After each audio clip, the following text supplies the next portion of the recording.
Alright, what is up, YouTube? As you can see, we won our last game against the Timberwolves, so now we are moving on to the 7th game of the conference semifinals. And I mean, to be honest, I think we have a pretty good shot. We're at home, and we definitely had a good game last game, 137 points, so, well, I guess we had 135 points there, so maybe we're having a good little streak, I don't know, but I'm going to get into the 7th game, and, you know, I'll show you the highlights like I usually do, and, you know, we will see where it ends up going. The reason I didn't show you the highlights for that game was because I didn't want to be showing you, like, 2 games against the Timberwolves. You know, I know it's not a big deal to show you 2 games against the same team, but I personally just wanted to, you know, have a game off to not have to record, and you know, and not a problem because I'm facing the team the next game as well. So, yeah. Anyways, though, yeah, I'm gonna get into this, and I'll show you guys all the highlights.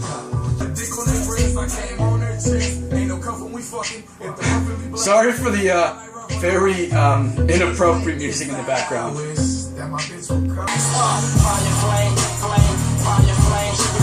On fire.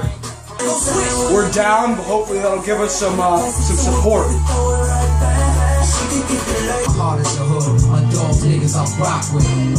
They gotta get away from Kobe's dunks.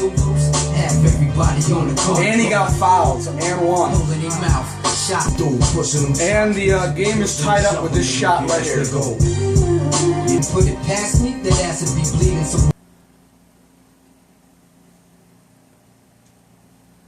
Alright, so as you could probably see there, we got kicked out of the conference semifinals.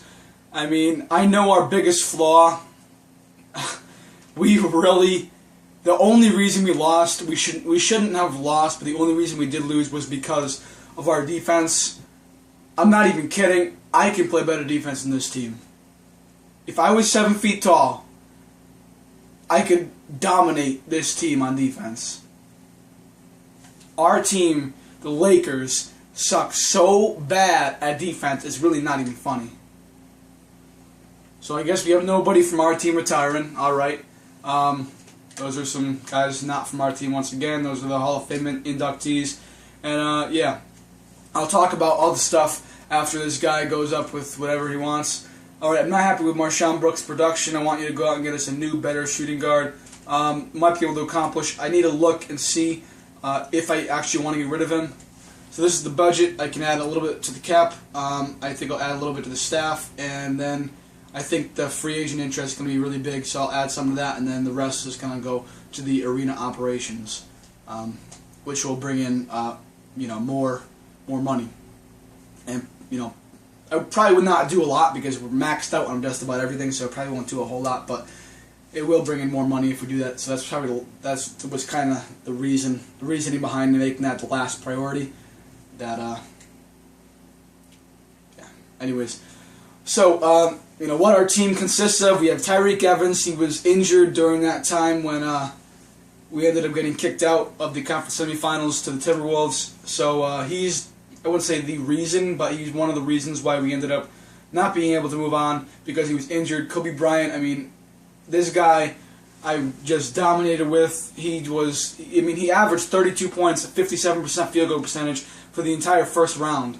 And then the second round, I mean, probably about the same thing. I just lit it up with Kobe. He was so good. I mean, he's the reason we even kept it close. When Tyreke Evans was down, he was the only offensive option. I mean, he was the main offensive option even when Tyreke Evans was in. But Kobe was just unbelievably good. I'm sure you guys saw a lot of the highlights from not only this game, but the other games. Kobe just took over, and he's the reason why we did so well in the season. You know, he averaged 27 points a game, so that's got to mean something when you're 35 years old. Jared Sullinger, I mean, he did all right. I'm definitely going to accept this two-year team option, but I mean, he did all right. He was one of the league leaders in rebounding. But overall, I think that he could have done better. Unfortunately, though, he didn't over-exceed my expectations. I expected him to do about what he did. Even in the playoffs, he kind of just kept it, you know, contemporary. Didn't really do a whole lot. It was just kind of average for him. His post defense, to be honest, I would say actual, like when he was man on his guy, I would say his post defense was really good. But I mean, obviously you can see it's an A-, but even with that, he didn't do a great job at defense because his IQ wasn't that great, or his defensive IQ wasn't that great. That's why I'm saying I could personally get into better positioning if I was just 6'9". I mean, give me the athleticism and the height, and forget about it. I'm going to be a better defender than Jared Solinger, at least in the video game.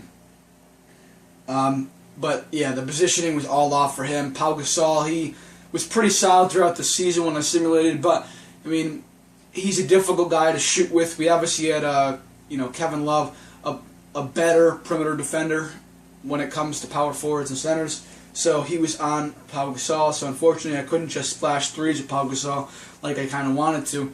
But yeah, so he was limited by Kevin Love, and I would have liked to do a lot better with him, but he just did all right.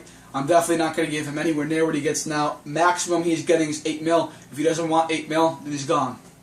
Simple as it is. Shane Larkin, I complained about him a little bit before, but he actually is pretty solid. So I think I'm going to definitely keep him.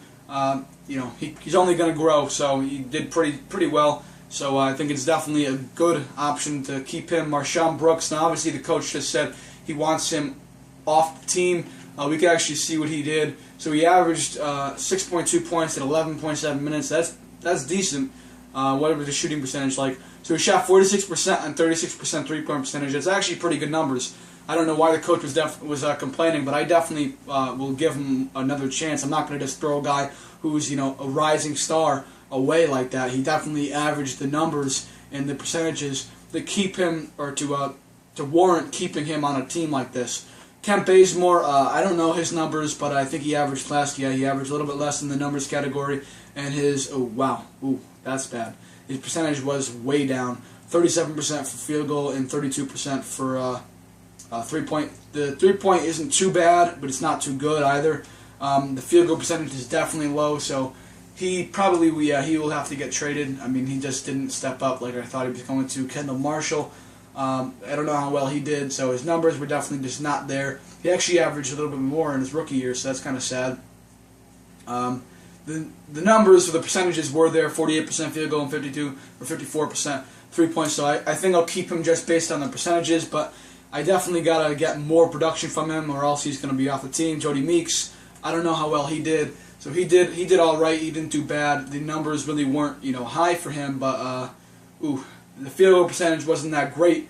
Wasn't that bad either. So I definitely think I'm going to keep Jody Meeks though. Nick Young, I'm kind of on the fence about this. He didn't do a great job in the playoffs, but I think he averaged enough to keep him, to warrant keeping him. The percentages really were kind of down, but maybe that's because he was a starting small forward role for much of the season, or a starting point guard role, which was actually the dumbest thing I could think of, because you have like 3 other point guards on this team, and you put a small forward in the starting point guard. That doesn't make any sense to me. Luke Babbitt, I mean, I don't think he really did great. His numbers definitely were not that good. I mean, actually, for 6.2 minutes a game, his numbers were actually decent.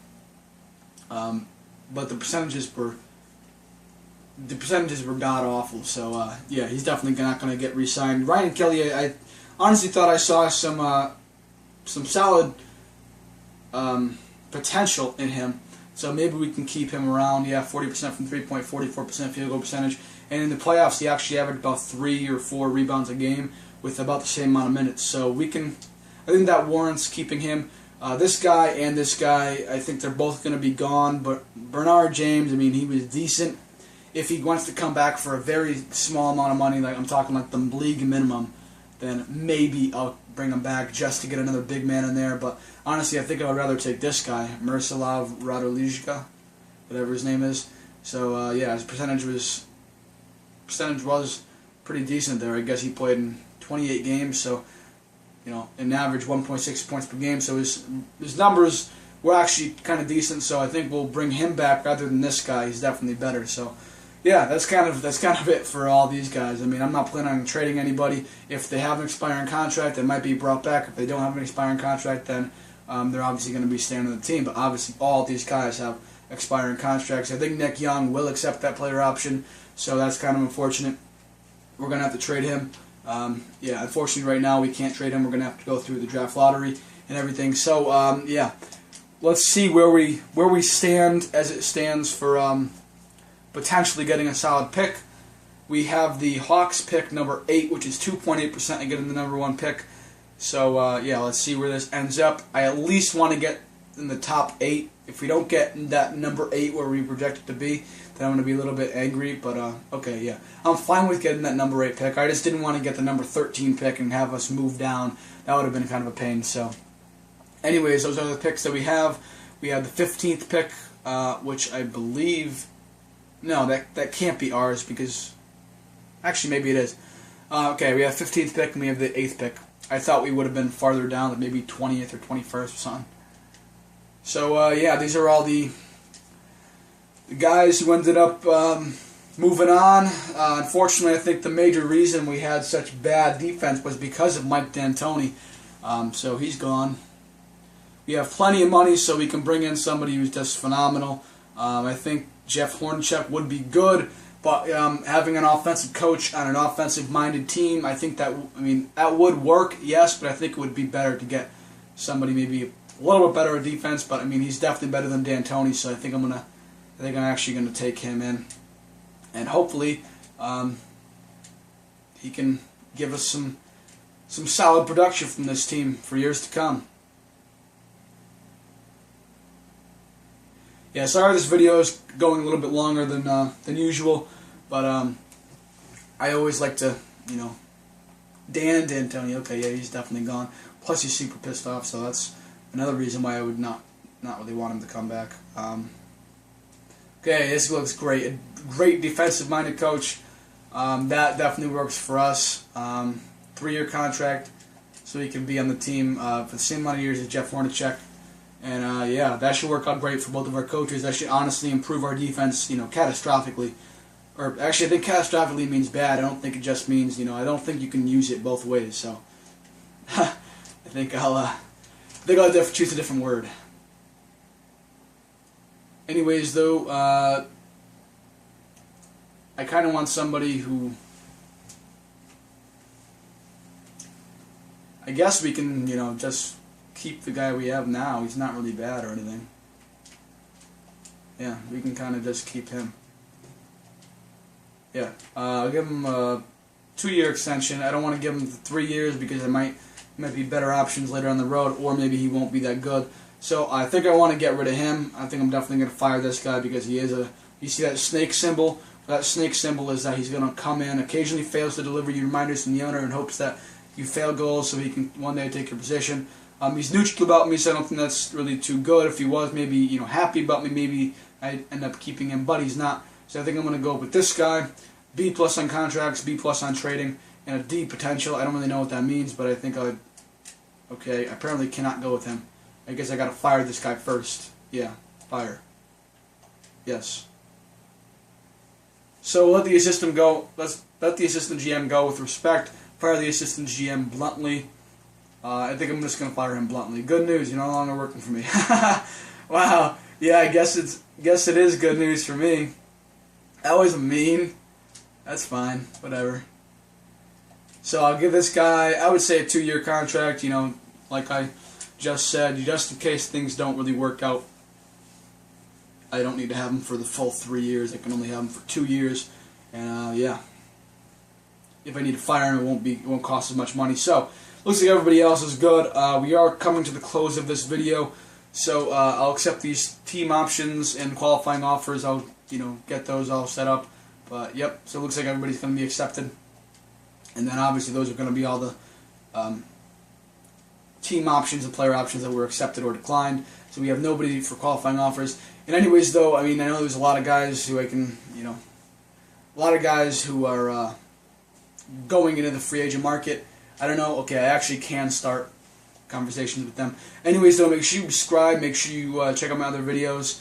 And I'll be making another video right after this one. As you can see here, we are most likely going to sign Kobe Bryant. So if you come back to the next video and Kobe Bryant's already signed, then that'll obviously be what I ended up doing. So, anyways, make sure you subscribe. And yeah, I'll see you guys later.